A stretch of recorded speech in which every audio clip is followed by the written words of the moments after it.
Welcome to the ALSA Ecom 2022 webinar in collaboration with Royal English. Speaking Test 101, maximizing your TOEFL score to land your dream scholarship. We are currently in the process of registration. However, I would like to remind all participants to first change the Zoom meetings account name with the format name-institution. Participants are obligated to wear semi-formal attire throughout the event. Second, to turn on the camera during this event. And third, to turn off their microphone unless permitted by the master of ceremony during the question and answer session. Thank you.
Welcome to the ALSA Ecom 2022 webinar in collaboration with Royal English.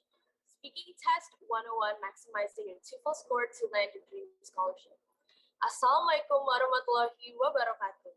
Shalom, Om Swastiastu, Namo Buddhaya for all of us.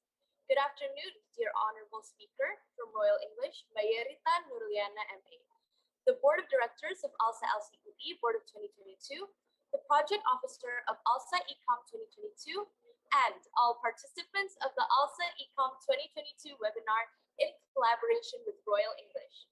The theme of today's event is Speaking Test 101, Maximizing Your TOEFL Score to Land Your Dream Scholarship.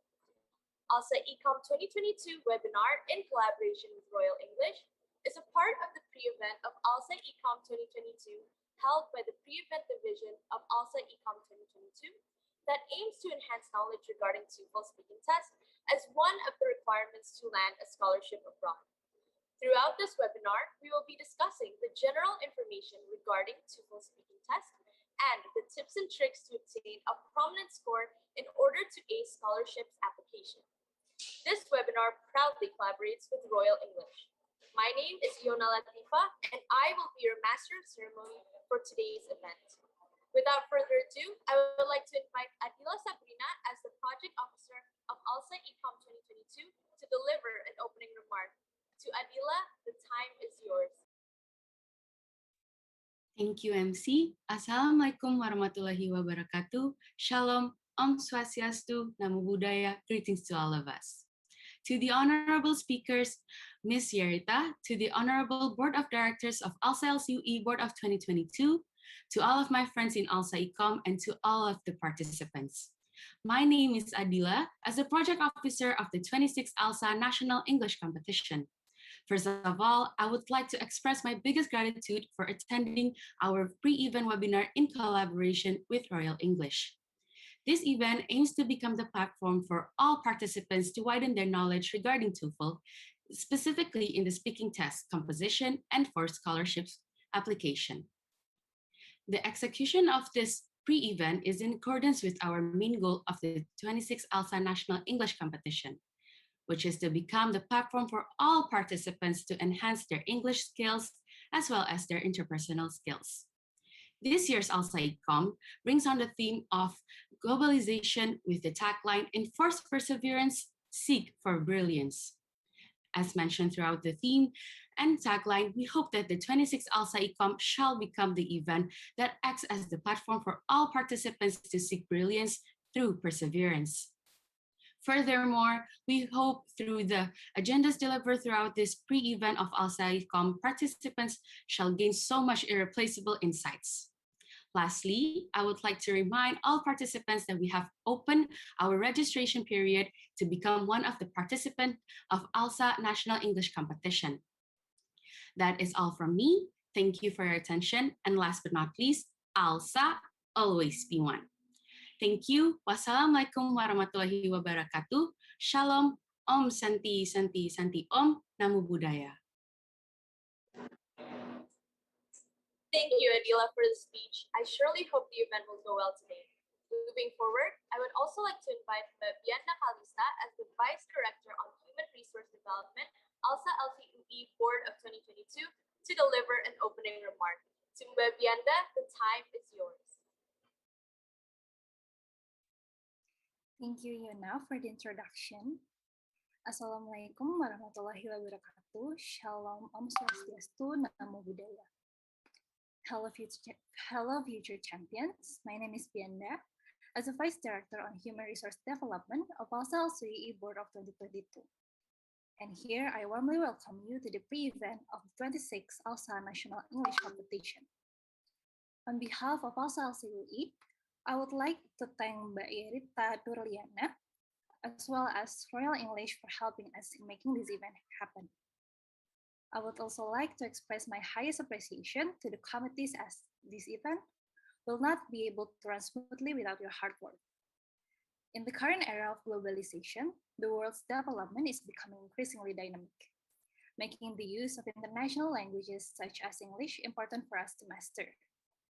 For the young generation, having the ability to communicate in English can open many doors to great opportunities, one of which is the ability to access better education even in the other parts of the world. Through this event, ALSA Ecom provides an opportunity for everyone to learn and hone our speaking skills in order to achieve optimal results on the world's most widely accepted English language test.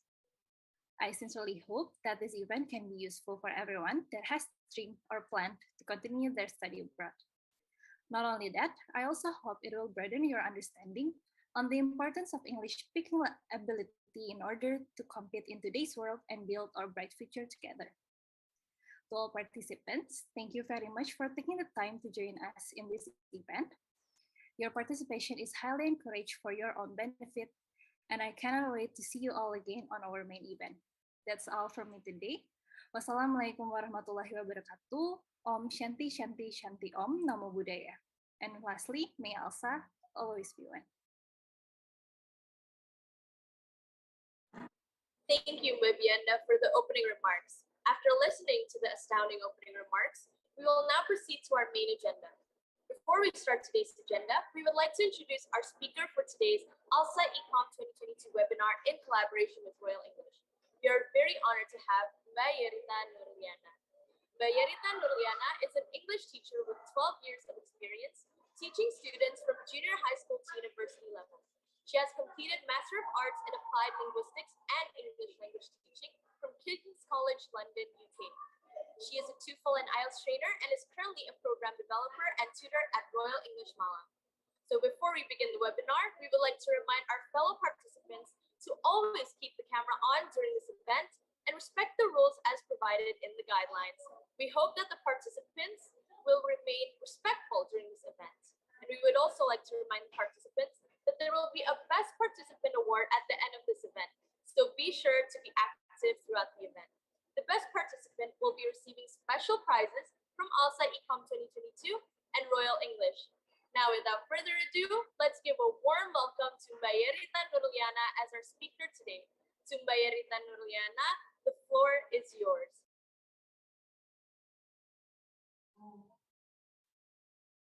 Okay, thank you, Iona. Yeah, namanya. I want to check whether or not my voice is clear. Can I get a confirmation? Your voice is clear. Just interrupt me just in case my voice is suddenly breaking up. I tried earlier to share my screen, but I haven't been able. I thought that the committee forgot.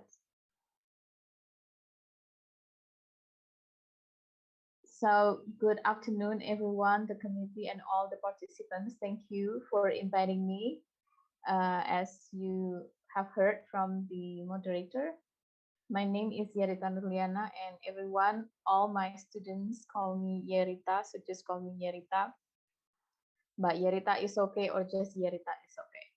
And today I am feeling very privileged to be invited to give a talk here with a team boosting IBT speaking tests, especially in speaking, especially for scholarship. Right.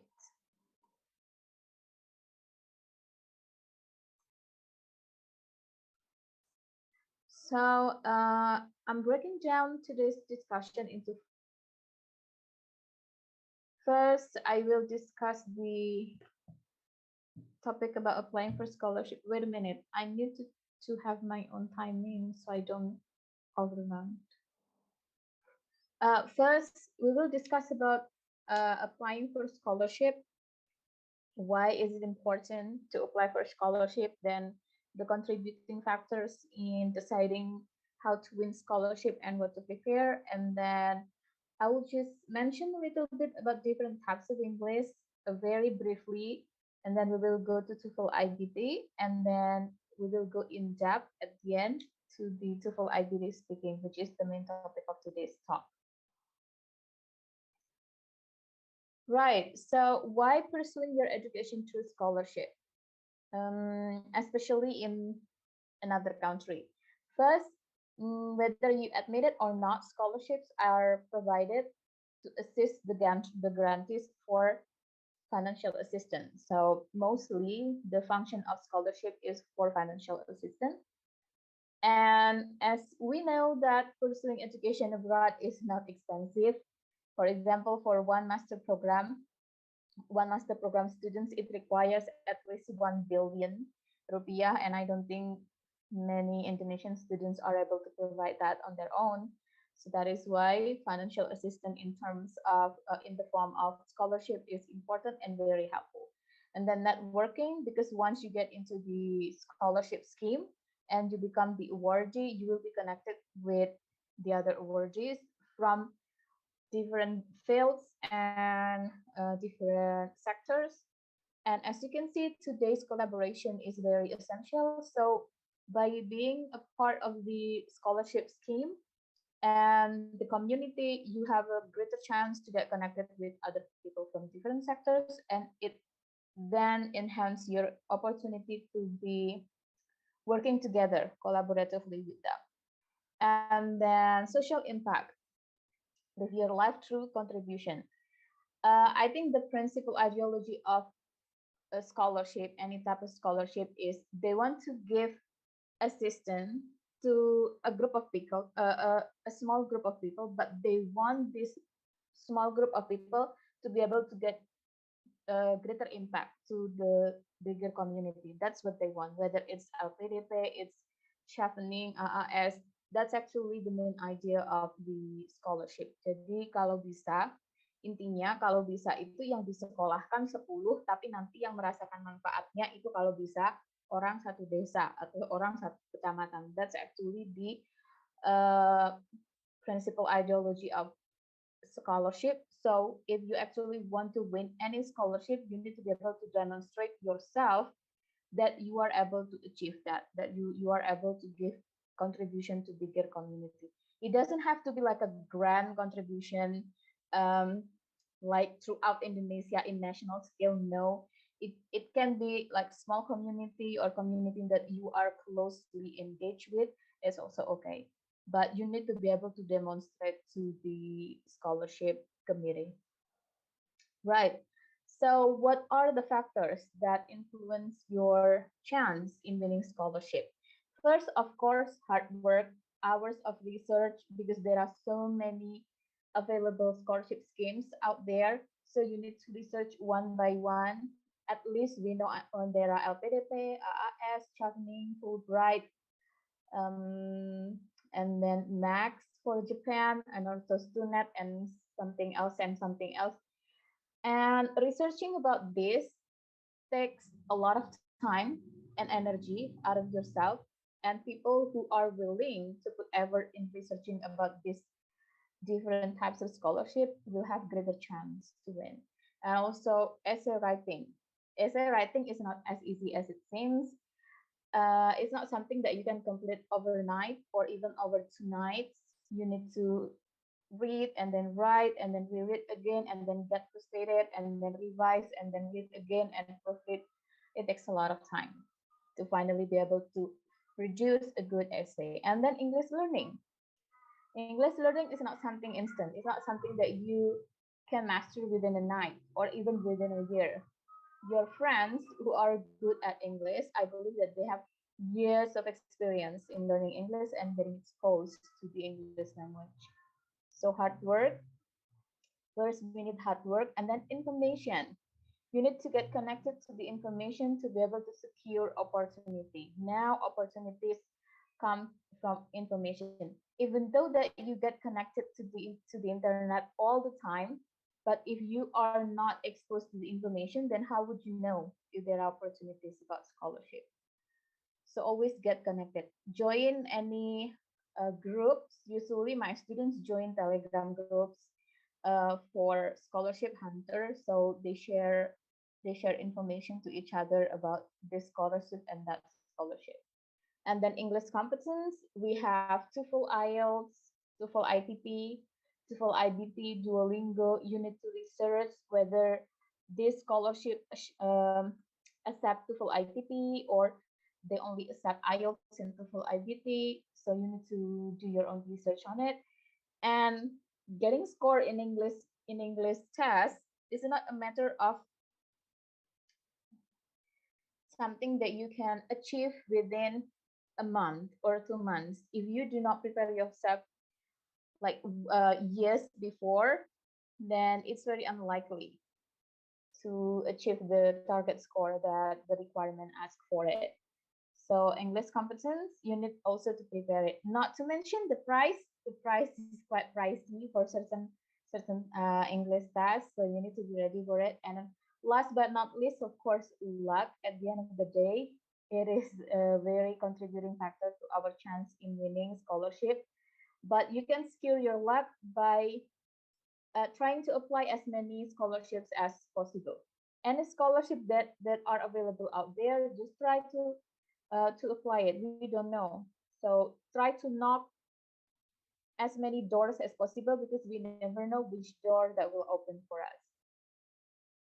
But it's only applicable if you are open to like wide range of opportunity. I mean, there are some students who are already fixated that they want to go to certain universities or certain countries, then maybe their range of choice will get narrower.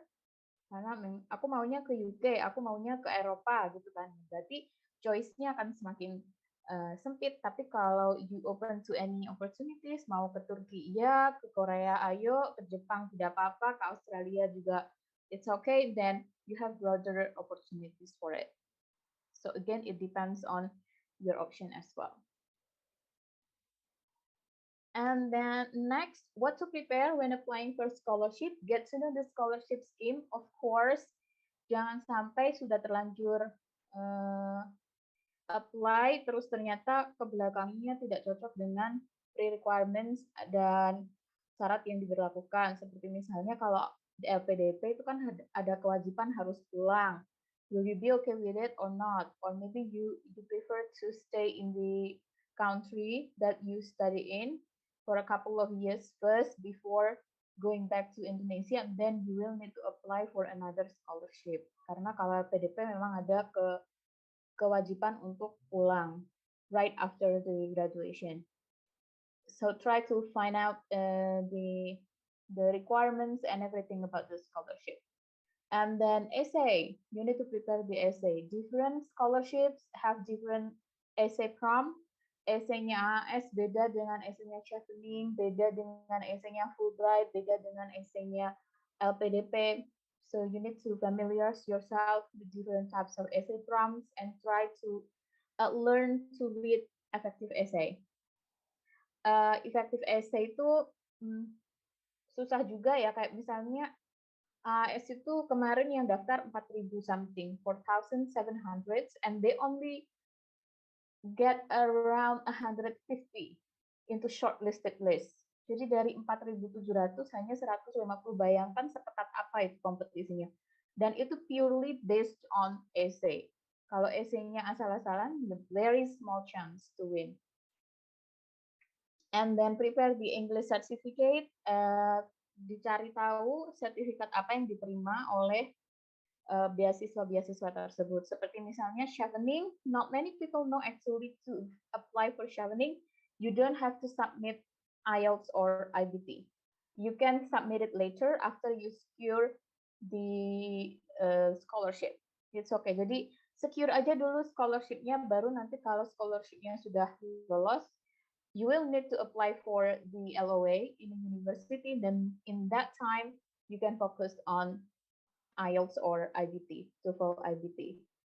And then, of course, you need to prepare yourself. At the end of the day, you are only able to do it if you are healthy physically and mentally. So please take care of yourself. Tidak ada yang bisa di-achieve kalau di badan dan mental yang sakit. Jadi harus sehat dulu, itu modal utama.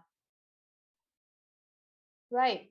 These are some examples of English test requirements for several types of scholarship. There are so many scholarship out there. I think it's quite impossible for me to include everything into it. Jadi saya include yang mainstream aja. LPDP, English test requirement-nya kalau TOEFL IBT, they require a minimum 90, for IELTS minimum 6.5. It's for master program. But if you apply for doktoral, ya siapa tahu kan ya. Doctorate itu lebih tinggi lagi, 7. Itu pun dengan it's also different when you apply for the LOA in the university, akan beda lagi. Ada universitas yang mintanya lebih tinggi. More especially if you are a law student, law is included into the social science, and usually social science requires much higher IELTS or TOEFL IBT test, especially in speaking and writing, because you are expected to argue a lot. So do your own research. But for LPDP itself, they only need 6.5 overallnya. AS 6.5 and 90, but that will be part of the requirement, and no, that will be part of the selection. Jadi untuk administrasinya tidak harus submit IELTS atau TOEFL IBT dulu. Bisa pakai TOEFL ITP yang harganya lebih murah. Nanti saya display harganya ya. But you will need to take IELTS as a part of the selection. So after you are announced to pass the shortlisted, then you will be invited to have IELTS test, and then after that you will get a chance to attend the interview. So you don't need to pay for the IELTS test. They will pay for you, but you are only able to use the result for as purpose only. Fulbright also. Fulbright will use TOEFL IBT, but it is a part of the selection. It is not coming from your own pocket money. It is paid by the Fulbright, fully paid and fully reimbursed, even including into the flight ticket. So, for example, if you are living in different city, maybe in East Java, and then you will need to take the test in Jakarta, then they will reimburse your flight ticket. And then ISMA, for ISMA, you can take Duolingo, TOEFL IBT, IELTS, but make sure that your universities will accept Duolingo, because not all universities accept Duolingo. But most universities, I think all universities will accept TOEFL IBT and IELTS. But I forgot the minimum requirement for TOEFL IBT and IELTS. I think it's 90 and 6.5, yeah. But I can see that almost all the students who apply for ISMA have a very high English competence. Nilainya tinggi-tinggi semua. Yang kemarin itu yang daftar ISMA tahun ini ya, tahun ini. And then chevening, for chevening they require IELTS. You can complete later after the interview. So these are the breakdowns of types of English tests. Here I include IELTS, TOEFL IBT, and TOEFL ITP. So when you say TOEFL, there are actually two types of TOEFL, IBT and ITP. IELTS di sini bisa dilihat sendiri. Price-nya bisa dibandingkan sendiri. For IELTS, it's a flat tariff. You need to pay 3 million. And then for TOEFL IBT, it's actually the most expensive one, 3.3, almost 3.4. And there is a high chance that it will keep increasing with the inflation and stuff. And also TOEFL ITP, it's around 675, but I'm not sure if it's naik pun juga nggak lebih dari 700 sepertinya. And this is the components that are covered in the test. IELTS, you will be tested for your listening, reading, speaking, and writing. Same with TOEFL IBT. But in TOEFL ITP, you will be only tested for your listening, reading, and grammar and written structure. Test formatnya IELTS tersedia paper-based. Paper-based meaning that you will need to go into the test venue, and then they will give you paper and pencil, and you will need to write your answer using paper and pen. Computer Jollifer mean that you go to the test venue and then you do everything on the computer provided by the test venue. But for TOEFL IBT, it's only available in the form of Computer Jollifer and online. Online ini adalah people usually call it a home edition because you can take it at home in your own room. But of course, with a very strict rules and regulation and stuff, because you will need to install some kind of software and then to prepare 360 cam, bener nggak sih? Kamera 360 or something itu.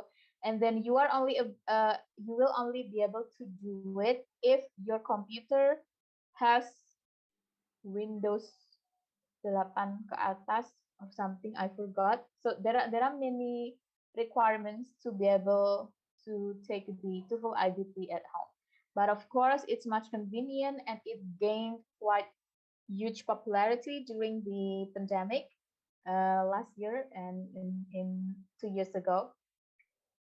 So maybe you want to consider this. And then TOEFL ITP, it's paper-based, but I think the computer one is also gaining popularity.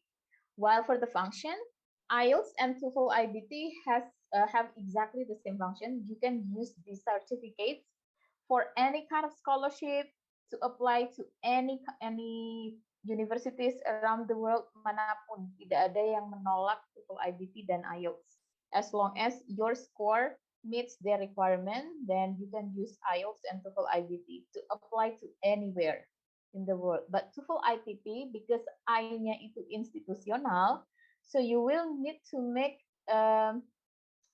answerance or to answer to the institution that you apply for whether or not they receive ITP. They accept ITP or not. Nah, ini masih perlu apa namanya ya? Ditanyakan lagi ke institusi terkait apakah mereka menerima TOEFL ITP atau tidak.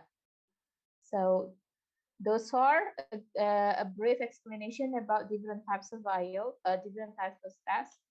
Then we will go to TOEFL IBT. Paymentnya segini sudah ya tadi, and then the duration you will need to sit in 3 to 3.5 hours. Ini in one sitting. I think you only have like 10-minute break. So you can imagine it will be different experience from when you do the exercise at home. Doing the test in 3 hour within one sitting is different from doing the test like the complete test within 3 hour but you take a break in between. Maksud saya begini, mengerjakan tes dalam 3 sampai 3,5 jam dalam satu kali duduk itu memerlukan energi dan konsentrasi yang berbeda dengan mengerjakan tes yang sama dalam waktu 3 atau 3,5 jam juga, tapi itu ada intervalnya. Misalnya habis listening capek, makan dulu, kemudian habis reading capek, rebahan dulu, scroll Instagram atau Twitter dulu, habis itu kalau udah agak energized lagi, terus mengerjakan writing. It's quite different. Energi dan kapasitas mental yang harus dialokasikan juga berbeda. Test center yang tersedia di Indonesia to take IBT TOEFL, ITC ini yang official overseas education consultant like IDP, I guess. IDP itu menyediakan atau tidak ya?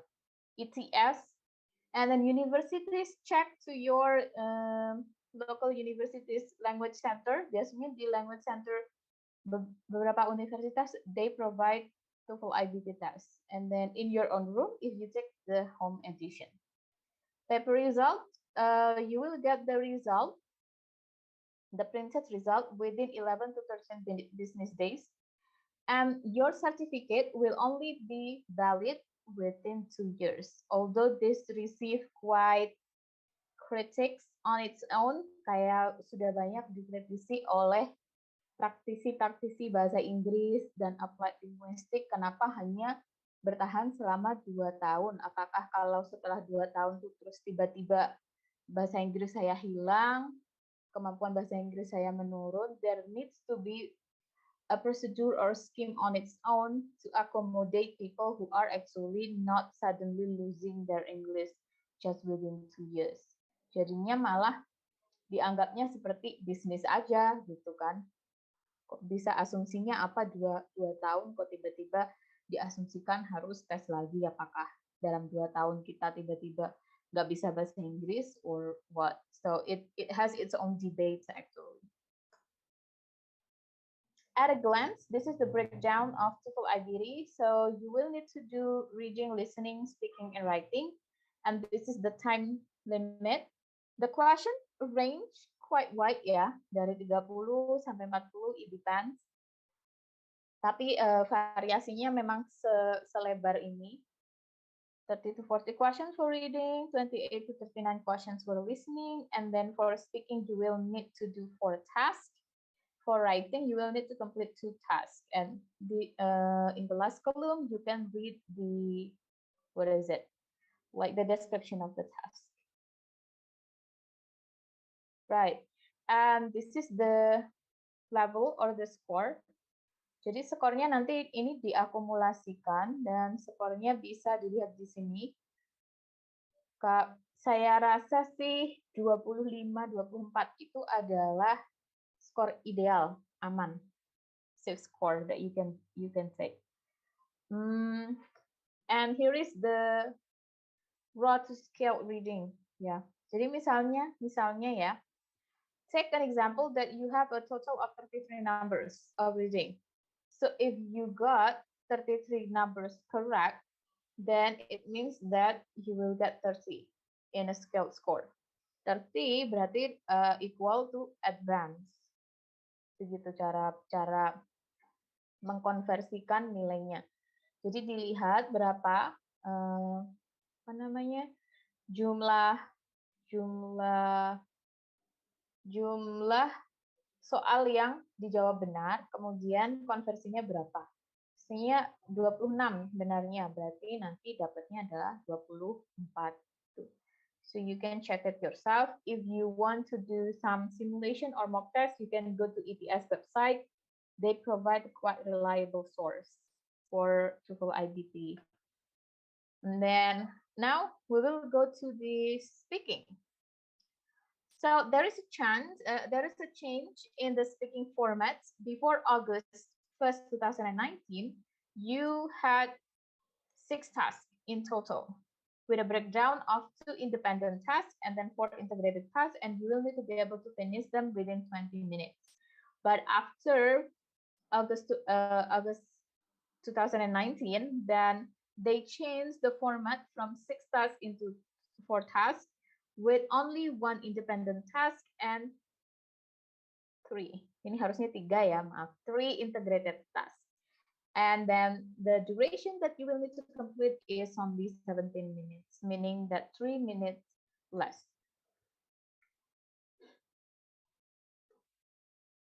And here is some example.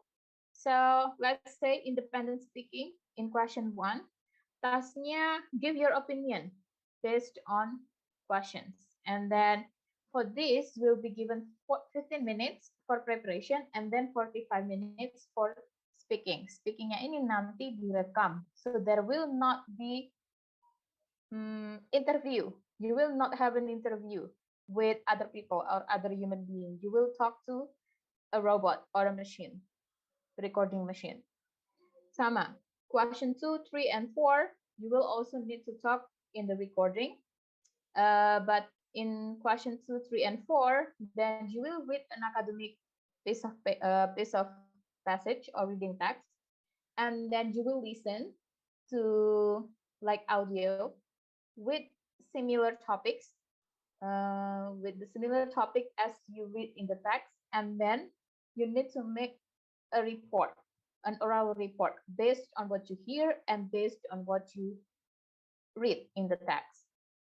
Saya kasih contoh ya. So you have a clearer picture about what you see in the test when you are having TOEFL IBT speaking section. So this is what you will see first on your screen when you take TOEFL IBT speaking section. This is the direction. You will read something like this, exactly like this. So you will need to read the direction. So after the direction given and you're done reading this, then this is what you will see. Speaking task 1, and you see the direction. You will now be asked a question about a familiar topic. After you hear the question, You will have 15 seconds to plan your response and 45 seconds to speak. This is the prompt or the question. Do you agree or disagree with the following statement? Co-workers make the best friends. And then you are asked to provide details and examples and explain your opinion. You will be given 15 minutes to prepare. So you will need to have a piece of paper and pen to make some notes, and then 45 minutes to record yourself speaking. Then in the speaking task 2 here, you will be given a short passage, and then after that you will listen to a conversation on the same topic. You will then be asked questions about the passage after you hear the question. You will have 30 seconds to prepare and then 60 seconds to speak. Jadi kalau ini tadi 15 detik untuk mempersiapkan, 45 minutes to speak, di sini 30 detik untuk menyiapkan and 60 seconds to deliver your speech. And then you will have 45 seconds to read the passage. Passage-nya nanti seperti ini. Panjangnya sekitar segini. So this is about scheduling with advisor, and then you will be given 45 seconds to finish reading this. And after that, after 45 seconds, you will hear a conversation between two people talking about similar topic, and then you will be given these questions. The man expresses his opinion on the announcement from the student service department. State his opinion and explain the reason he gives for holding that opinion. As you can see here, you are not asked to give your own paraphrase the man's opinion that you hear from the audio, and then you are asked to explain his reasons. So it's like you need to repeat what you hear, but to score better, you need to paraphrase. 30 seconds to prepare, making notes, and then 60 seconds to report yourself. And then in task 3, another reading and another listening. So you will be given another passage, and then after that you will be given a short audio.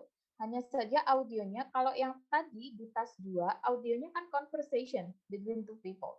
In speaking task 3, the audio will be a monologue. Usually, a professor or a lecturer giving a lecture or giving a presentation. So in terms of the content of what you hear from the audio, it will be much serious, and it will be brought into more academic setting. Another 45 minutes another 45 minutes to finish reading the passage. Jadi nanti ini akan diberikan passage ini, kemudian dikasih waktu 50 detik untuk menyelesaikan membaca ini. Kemudian you will hear a lecture. A lecture itu ya semacam presentasi, ceramah gitu. And then after that you will be given this question. Using the example from the lecture, explain what compassionate consumerism is and how it works. You will need to do exactly what it is.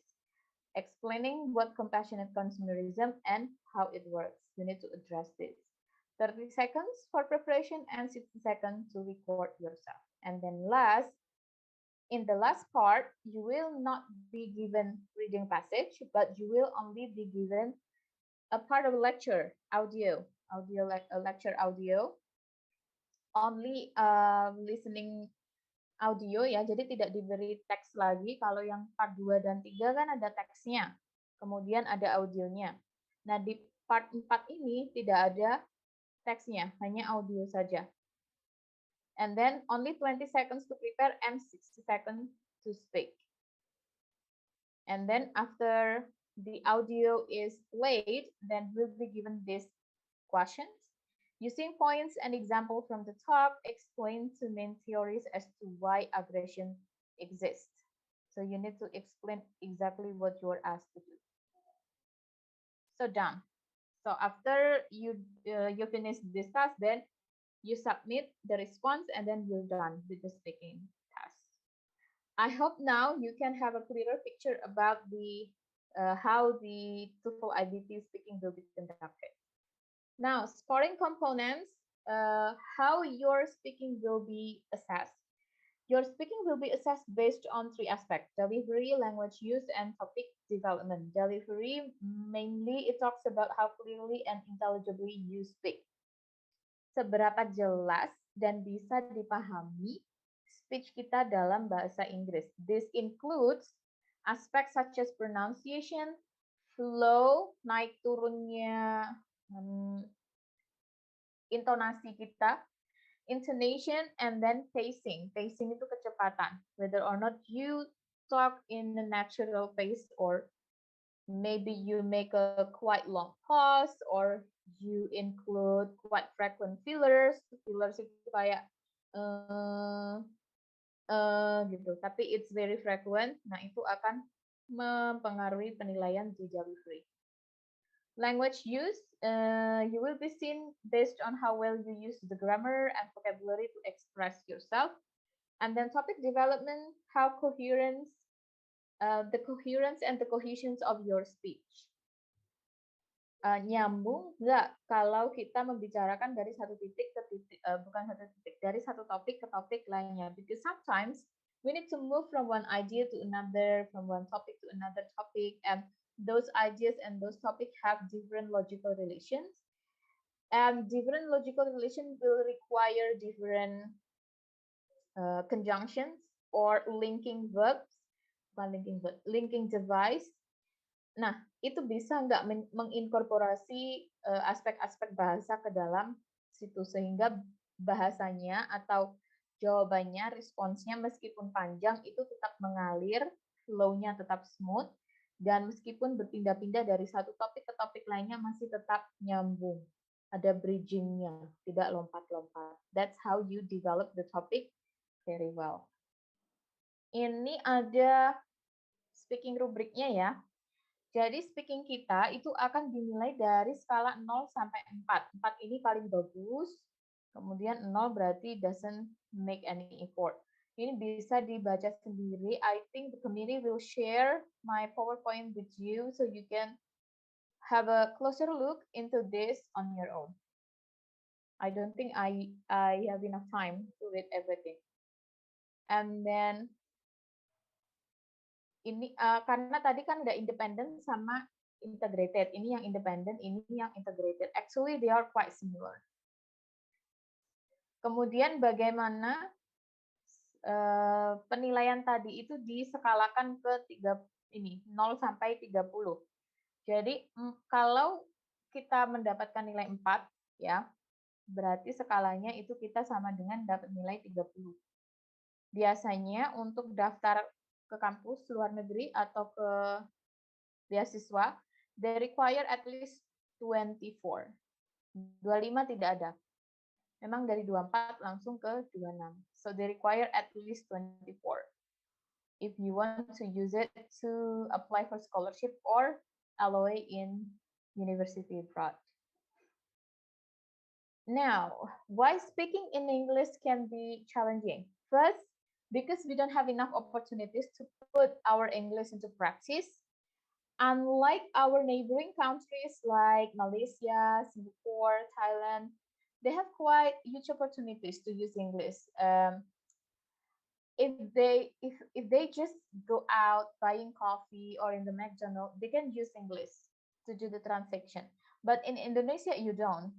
You will be seen quite strange and bizarre if you use English just to buy coffee, and people will not understand you.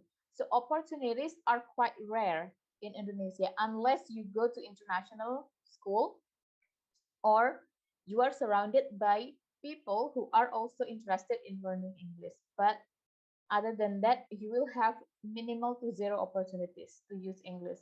Maybe you can watch tons of videos of people talking English, but still very minimal opportunities to actually use English to talk to put English out of your mouth itu sangat-sangat rare. So if you actually have your own community where you can practice using English, you are quite privileged in Indonesia because a lot of students out there do not have this opportunity. The only opportunity that they have to put English into practice is their own English class, which is probably only twice a week. And in one class, maybe it only lasts 45 minutes, no, or 1.5 minutes, and they have to share it with a lot of friends to get the opportunity. So opportunities to use English is very, very rare in Indonesia. And identity crash, what I mean by identity crash, there is a very close link between the language that you use and your sense of identity. I can give you a very simple example of this. Um, as you may know, maybe a lot of you come from Jakarta, right? And Jakartans are known for using their own slang and their own language, like using lu, gue. If I listen to people, Jakartan people, talking using this language style, using lu and gue, I can understand them perfectly. If I were in a situation where I was forced to use this kind of language, I probably can produce the same language, but I will feel like cringe to myself, kayak cringe gitu, kayak ih apa sih? It's not me. I don't talk like this. So it's the same with English because you are not used to speak in English. Then when you talk in English, you feel like it's not yourself, and you feel awkward. It makes you feel awkward and strange with yourself, and it creates another barrier for you to actually express yourself in English. So it can be another limitation of using English. The fault, I know how you feel. I can feel very comfortable giving validation to other people in English, but when I have to give it in Bahasa Indonesia or in Bahasa Jawa, which is my first language, I will feel very awkward, even though that I give it to the people that I know very well. So there is identity conflict in that, and this identity conflict can only be resolved if you have a huge exposure to English and um, not only huge exposure, but you have years of experience using English to actually express yourself. Maybe people will feel when they listen to me talking and switching from bahasa Indonesia to English, they will feel like apa sih kok pindah-pindah dari bahasa Inggris ke bahasa Indonesia. Maybe people who never interact with me and do not know how I actually speak in my daily basis will feel it's very strange or weird, but I actually feel very comfortable doing it. So yeah, you need to analyze yourself on that first. And then overcritical toward the grammar yang akhirnya nggak memproduksi bahasa apapun karena terlalu takut membuat kesalahan grammar. And then limited vocabulary.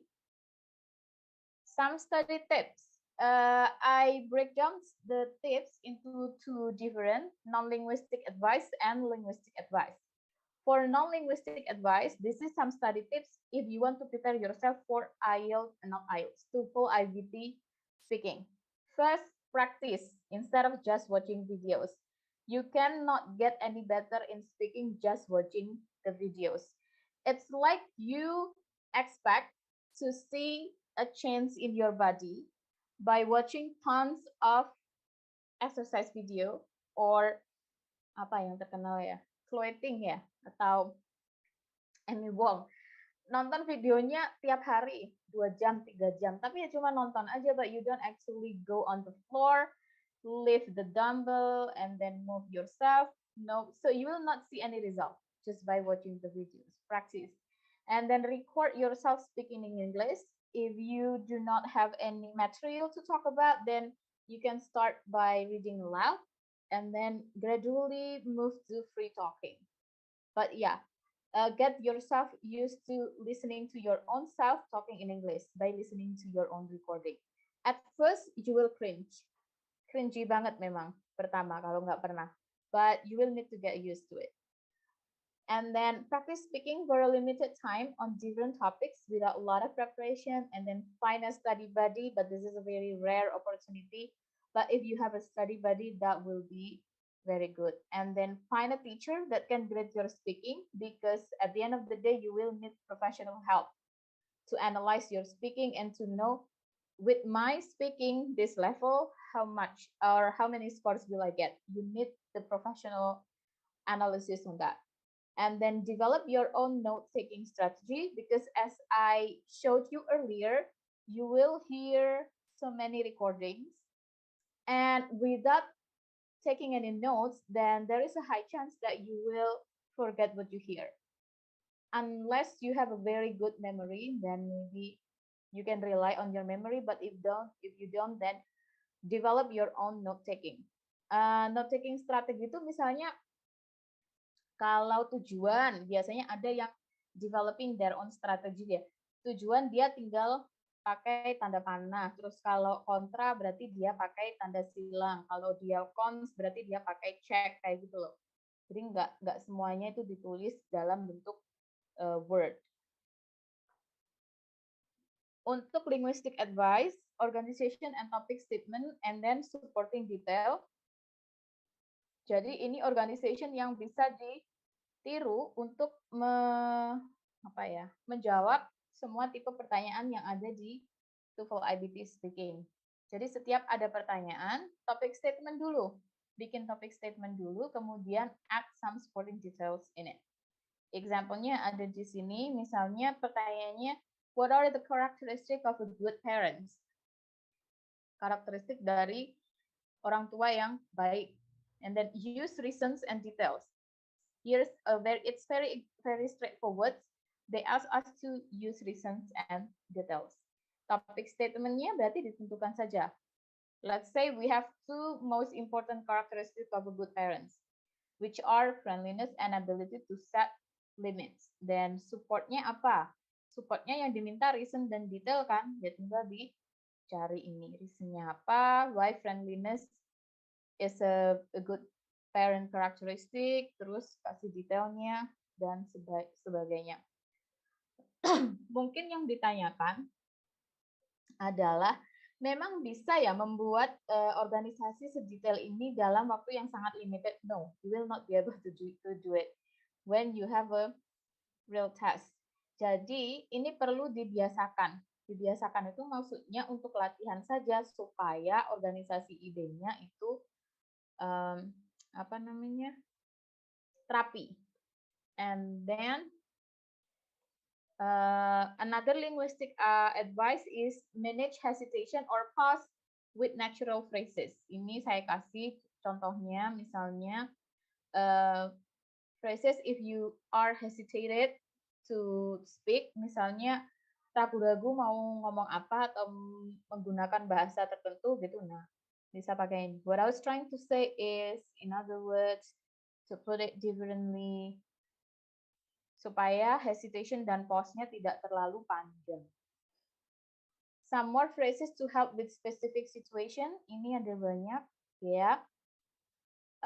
You can practice it yourself and you can read it into more details later after the committee share the PowerPoints with you. And then last, for pronunciation, you don't actually have to achieve native-like accents, but make sure your pronunciation can be understood and only use words that you are sure about the pronunciation. For example, you once saw a certain word on a social media and you like this word, but you never actually hear how this word is pronounced, but you want to use this word. My advice for you is don't. If you are not sure about how to pronounce that word, then do not use it. Just only use certain words that you are sure about how to pronounce it. And then pronunciation is not a matter whether you talk like a native speaker or not, but it's more about your intelligibility, whether you are understood by your interlocutor or not. For example, Indonesian people are very used to say even. Kayak aku ada event habis ini, besok ada event, minggu depan ada event. Untuk merefer ke acara. But actually even in English itu yang tulisannya EVEN. Itu even. Kalau kalau event yang artinya acara, itu pronunciation-nya adalah event. Nah, itu yang akan membuat orang yang mendengar percakapan kita atau speech kita menjadi bingung. Ini tuh even ngomongin apa sih kok tiba-tiba dia bilang event gitu. So that's actually where pronunciation can cause some problem. It's not about whether you pronounce it even or even like native speaker or not, because even the words even also exist in English. But when you want to refer to even, but you pronounce it as even instead of event, then it will cause communication breakdown atau membuat orang yang mendengar percakapan kita menjadi bingung. Unless it's a conversation between you and your friends who already know the context. But we are talking about speaking in TOEFL IBT test, di mana yang akan mengassess bahasa Inggris kita itu bukan teman kita sendiri, but machine and native speaker and professional examiner. Alright, finally, I don't over length. Ya, kayaknya. I think that was it that I need to deliver for today. Sudah dikasih 10 menit, tapi in 10 menit saya sudah selesai ya. So, yeah.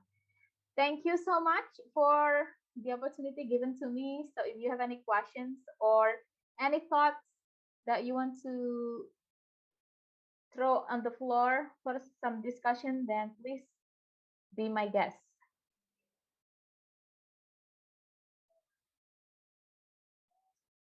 All right, I think the moderator or the MC can take over.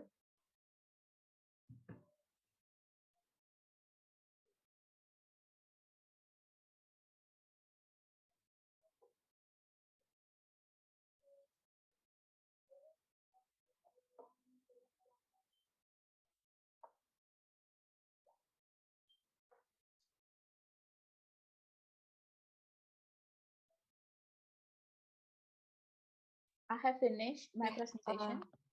Thank you, Ms. Rita, for your amazing presentation. But I apologize, there are some connection error that the MC cannot join us. Is Iona still here with us?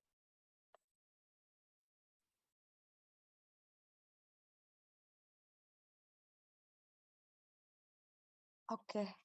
Once again, is Iona is here with us? All right. Furthermore, allow me to take over the question and answer session. Now we are going to open the question and answer session. I'm sure that all of our participants are very eager to ask Ms. Yerita questions. Participants are allowed to ask questions to the speaker through the chat room by typing the question in the chat column or directly by first typing name, strip permission to ask a question on mic in the chat column. All right. Is there anyone who would like to ask a question?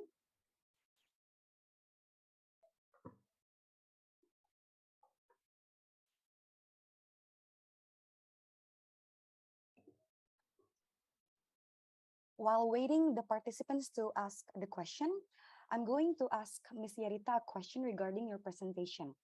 Ms. Yerita, I would like to ask, how do we cope with our grammar error during the speaking test? Thank you.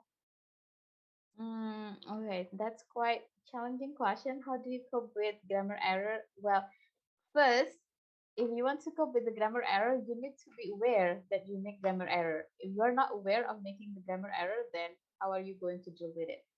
And second, take your time to think. You don't have to give response in a hurry. You can take your time, and you can even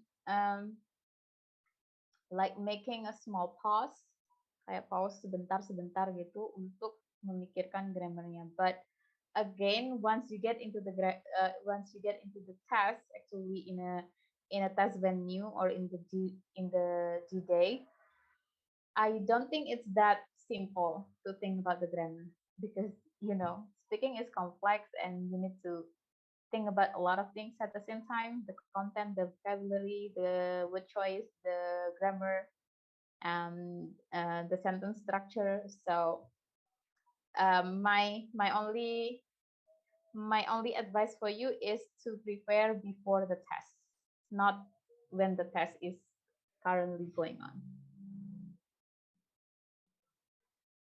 All right, thank you so much, Miss Rita, for your answer.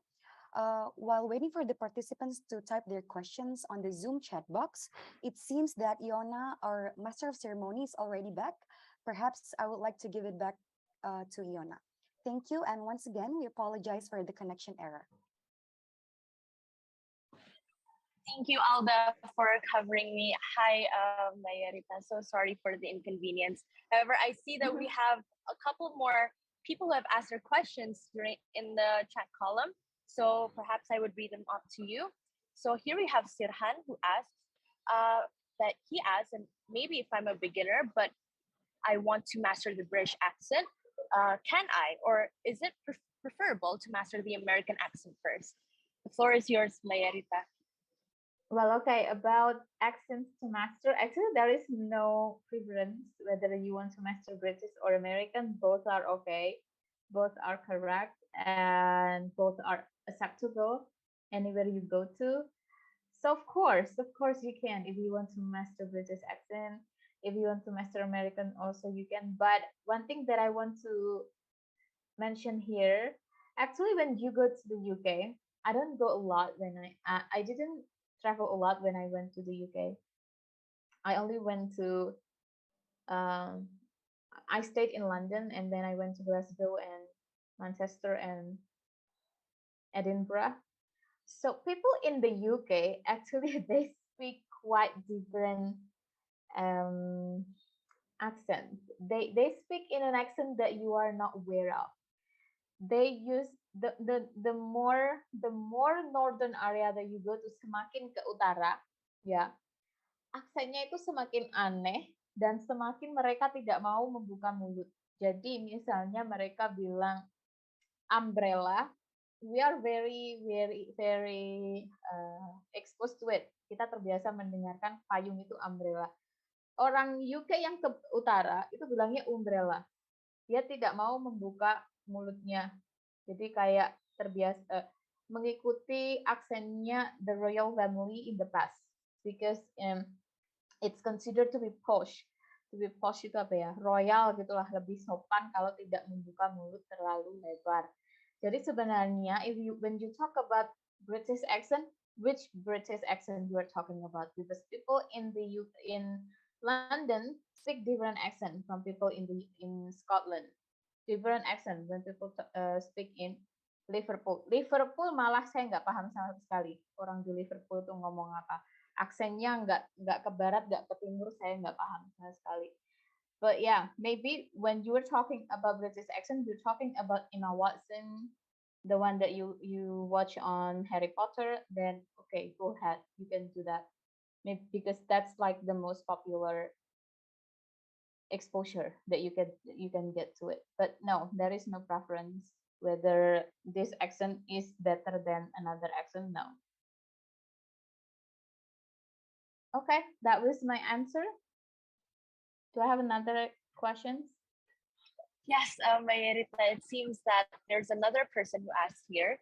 Dina asks if facial gestures, expressions, or any of the sort could affect our final score. The floor is yours to answer. All right. So you need to remember that when you take the TOEFL IBT, you will talk to the machine, to the camera. So make sure that you have eye contact with the camera, not looking anywhere else. So facial expressions doesn't really affect whether you smile, you look happy, you look upset.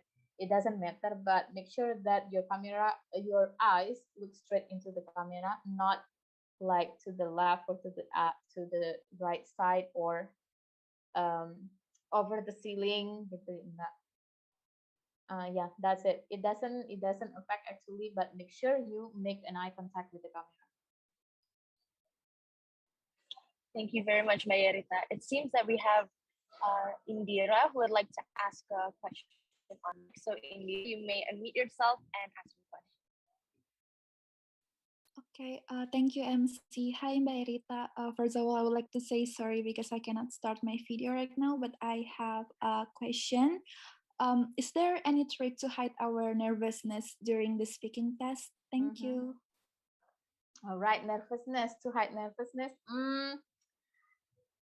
You maybe having a lot of practice with your teachers will give you will ease your nervousness, because again you just need to talk with the computer, so maybe the feeling of nervousness will be much less compared to when you have to talk with the real human being examiner. And then you can reduce it by having a lot of practice, rehearse yourself, gladi bersih ya. Semakin banyak latihan sebelum sebelum apa hari H gitu, sepertinya itu akan sedikit ngefek ya untuk mengatasi nervousness. But again, I think it's normal if you are feeling nervous during the day, because again, it's a very high stake. And then if you have to pay 3 million and above for the test, then it might be equal to 1 month's salary. So I think it's very understandable if people feel very nervous about it. So yeah, do a lot of practice.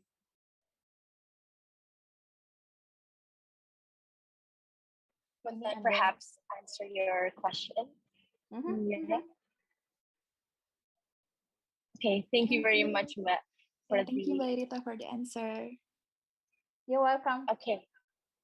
I have another question by DM, by Ansa, and she asks, the question is how to teach the speaking for students for the basic, because in vocational school there is a need for English as a daily conversation, but they only have limited time to practice. You can answer the question. Can you repeat the question? How to teach? She asks how to teach speaking for the students from the very basic level, because in vocational school, they need English as a daily conversation. However, they only have limited time to practice. So there are two issues here, yeah. First, the students are in a very basic level, and second, and there are only limited times to practice. First, if you have students in a very basic level, then do not expect them to suddenly be able to produce quite long speech, and they suddenly are able to introduce themselves in English with a lot of detail. No, you need to set your own management expectation management first. People who start English from a very basic, expect them to start with talking about themselves, very short and very basic name, and then aspect about themselves, age, school, hobby, something about themselves. Do not ask them to talk about something that is outside themselves. For example, other people giving opinion, describing something, itu sesuatu yang sudah berada di luar dari diri mereka sendiri. And we cannot expect people who are still in a very basic level to be able to produce those kind of language, to express themselves. No, to express something that is outside of themselves. So teach them to express themselves first, about how they feel. Do they feel happy? Do they feel not happy? What make them feel happy? So anything about themselves, and then little by little try to move to something that is close to them, their friends, their school, their hobby, their surrounding, their family, baru nanti. Dan ini berkala, sangat panjang waktunya, tidak yang 1 minggu, 2 minggu langsung menunjukkan hasil. So be patient with them. And I will suggest you to make some kind of script or dialogue that they can practice. And if you have limited time at school, then the only way is to make your own time outside school, whether it's extracurricular activity or you do it as a part of your leisure time. You need to you need to spare some time for it. That's it, my answer. Thank you very much. I see here that Sirhan would like to ask another question, so I would like to remind participants that you can totally ask questions twice. And there are two ways that you can ask a question, by chat or by directly. I see here Dina Lesari has also a question and she would like to ask directly. So Dina Lesari, you may unmute yourself. Thank you, MC. Sorry, I cannot turn on my camera. I would like to ask, so is there any different proportion or significant difference between IELTS and TOEFL criteria for speaking test? Thank you so much. By criteria, you mean the assessment criteria ya? Kriteria penilaian? Yes, that's true, Miss. More or less they look the same, but only that in IELTS they have 4 criteria, but actually they are kind of the same. It's fluency to how you can speak at natural pace. It's the same with mana ya tadi. It's the same with delivery, and then second it's the vocabulary, and third it's the grammar. Jadi vocabulary sama grammarnya ditaruh di poin yang berbeda kalau di IELTS, kalau di sini langsung dirangkum ke dalam language use. And then third it's coherence and cohesions. Fourth it's coherence. No. Okay, I made mistake. First it's fluency and coherence. Ya, itu yang mana itu sama dengan delivery dan topic development, fluency and coherence, and then vocabulary, and then third you have grammar, and then last you have pronunciation. Jadi hampir mirip sih, tapi skala nilainya IELTS itu 1 sampai 9.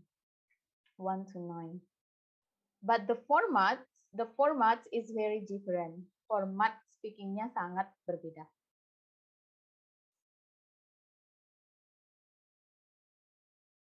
All right, any other questions?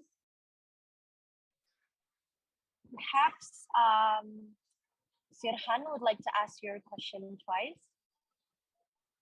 Yes, if please. You can. Yes. So while we wait for questions to come in, I would like to remind our participants that again, you can ask a question by chat or directly. I see that Sirhan has typed their question.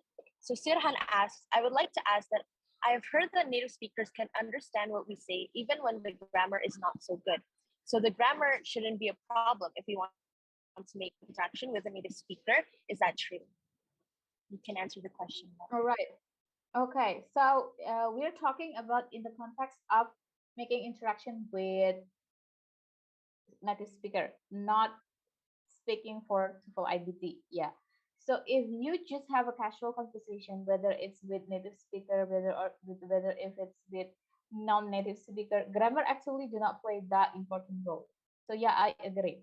I'm not saying that you don't have to pay attention to the grammar, no, but if you make small mistakes, like for example, you say, "Oh, yesterday I go to the market," and then it's grammatically inaccurate because it's yesterday, so you're supposed to use past tense. But even if you say yesterday I go to the market, people still understand what you're trying to say. But if your structure is a little bit messed up, you misplace the verb and the noun and the adjective. Maksudnya peletakannya berbeda-beda. Misalnya I am, kalau yang peletakannya bagus ya, saya mahasiswa jurusan teknik elektro di Universitas Indonesia.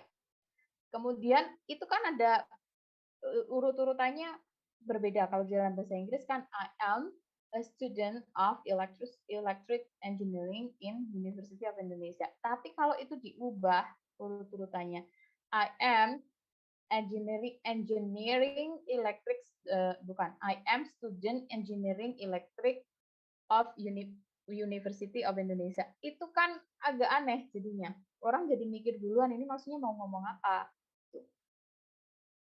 So to some extent, yes, I agree that grammar is not really that important when you make casual conversation.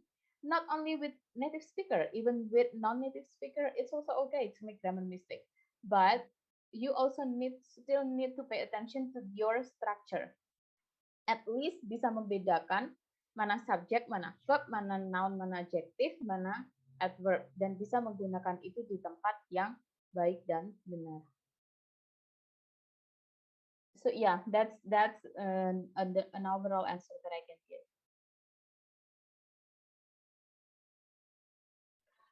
Thank you, Mayerita. Perhaps we have time for one more question, one last question. Someone raised their hand. May I ask the question, the last question? Okay, I would like to ask, when I say test in common, is it better to make a long complicated or a short and consistent essay? Okay, can you repeat the question? Okay, sorry. For an essay test in common, is it better to make a long complicated or a short and consistent essay? Essay for what? Essay test in common. Like TOEFL essay, IELTS Usually, essay, yes. is that what you mean? Yes. Okay, so I really need to be clear with the context. Yeah. So if you're talking about writing essay for IELTS or TOEFL IBT for English test, then the more complex your essay is, the fancier your language is, the better it is. IELTS and TOEFL IBT are in favor with ineffective language, bahasa yang tidak terlalu efektif, bahasa yang sebenarnya bisa dipendekkan.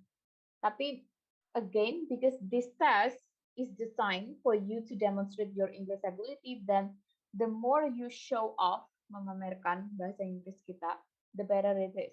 Jadi walaupun bahasanya berbunga-bunga, mendayu-dayu, pakai kata yang dipanjang-panjangin, it's much better. But if you write an essay or for academic paper, then you need to unlearn everything that you learn in preparing yourself for this English test. Because ideologically speaking, writing essay for scholarship application and writing essay for English test are two different things. They are quite different.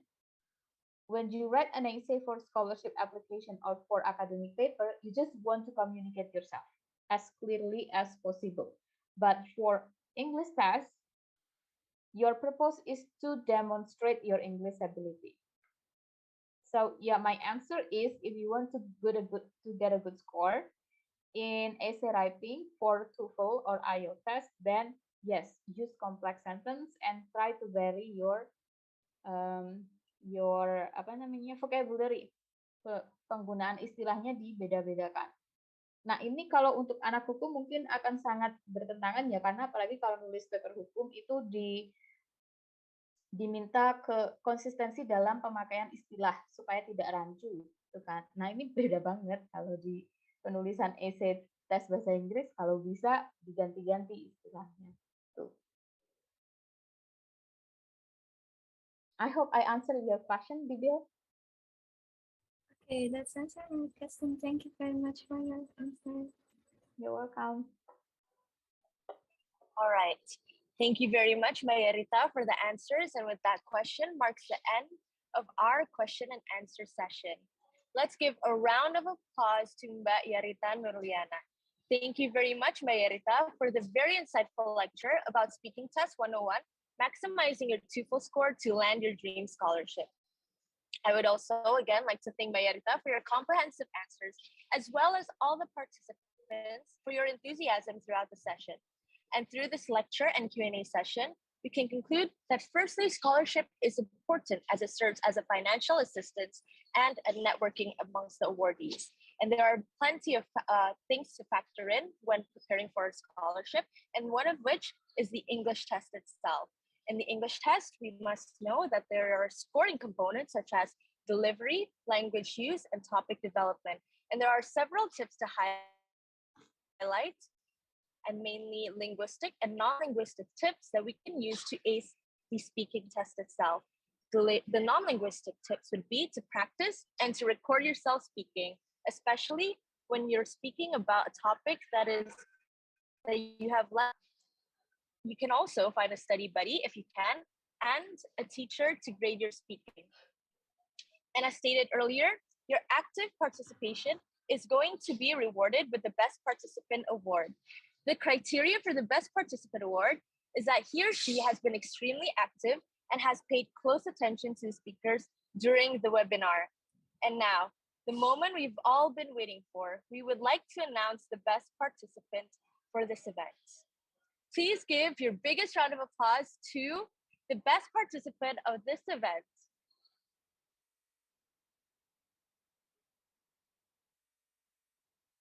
Sirhan Muhammad DA, congratulations. We hope that this award will motivate you for your future endeavors.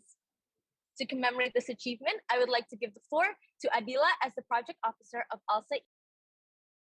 Okay, thank you, MC. Once again, congratulations, Sirhan, as becoming the best participant of this pre-event webinar in collaboration with Royal English. Perhaps I would like to give the floor to documentation to commemorate the moment.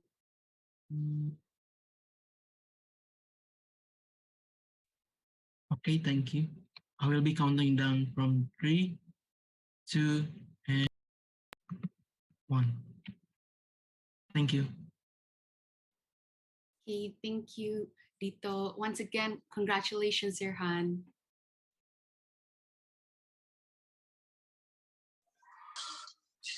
Okay. Thank you, Adila. Hello.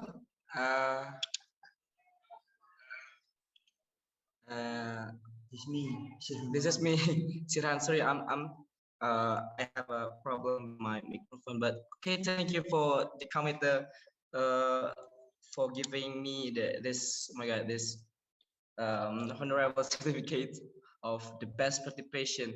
I hope I can improve my English skill again, and also I can yeah, oh my God, I'm so happy and I'm so nervous maybe.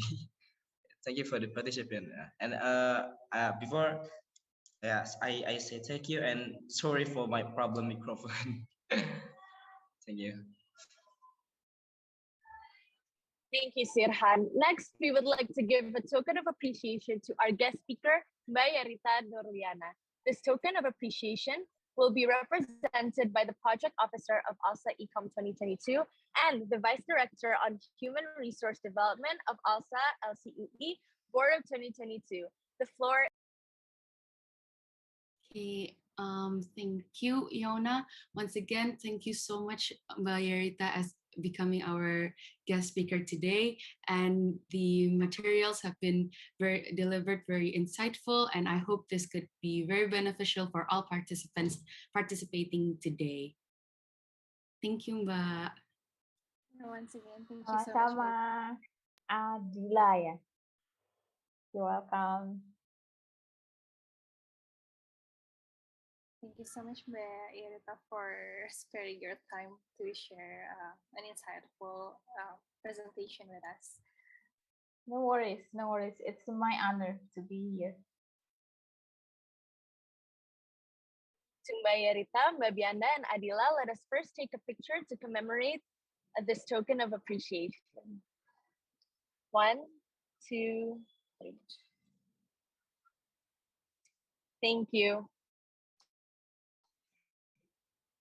Dear participants, ALSA Ecom 2022 webinar in collaboration with Royal English is a part of the ALSA Ecom 2022's pre-event. ALSA Ecom 2022 itself is the biggest and oldest national English competition in Indonesia. This year, ALSA Ecom will be conducted on August 26th to 30th, 2022 with 8 competitions targeting high school and varsity participants. The registration of ALSA Ecom 2022 is open until August 10th, 2022. Don't miss this golden opportunity and register yourself through ALSA Ecom 2022's website, alsaecom.com. Stay tuned for more updates by following our social media, Instagram, Line official account, and Twitter at ALSA Ecom. Before moving on to the next agenda, let us watch a trailer of ALSA Ecom 2022.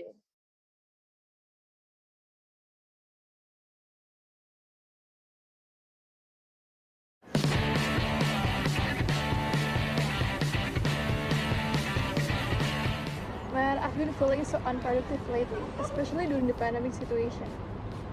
I think I know what you need. Have you ever heard of ALSA Ecom?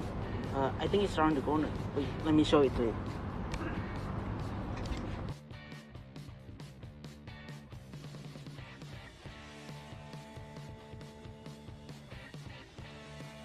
What's ALSA Ecom?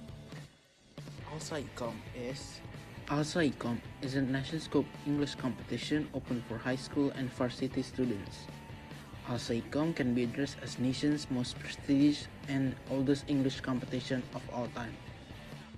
What competition do they have in ALSA Ecom? This year's ALSA Ecom, there will be 8 competitions, which are debate, EMUN newscasting, paper presentation, speech, spelling bee, short story writing, and storytelling. Join us, make history, and be part of it.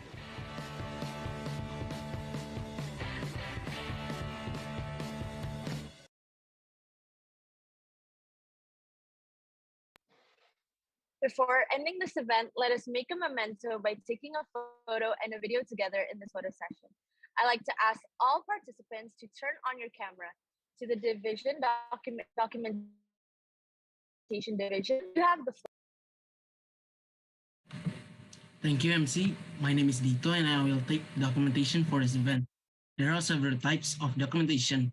The first one is the freestyle pose, and the second is to show your right hand index finger, like what I am doing right now. And there is also a video recording where all participants shall unmute themselves by saying always be one when Mbak Bianda says ALSA, like ALSA, always be one. Okay, for the first one, I will be taking the screenshot for the freestyle first, and there are 2 slides. I will start capturing by counting down from 3. From the first slide, 3, 2, 1. Okay, thank you. For the second slide, 3, 2, 1.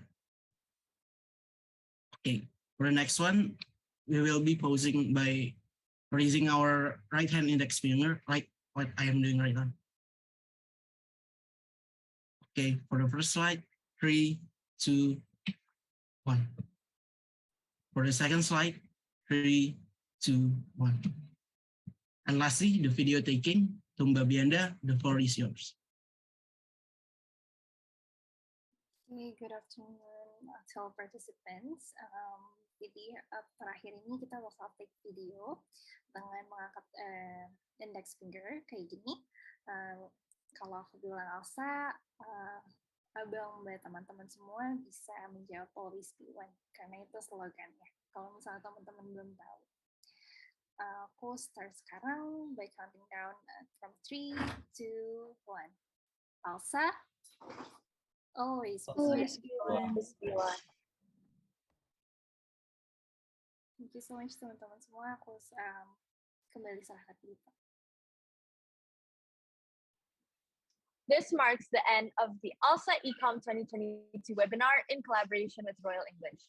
We hope that the knowledge that we acquired here today will be a great benefit for our future endeavors.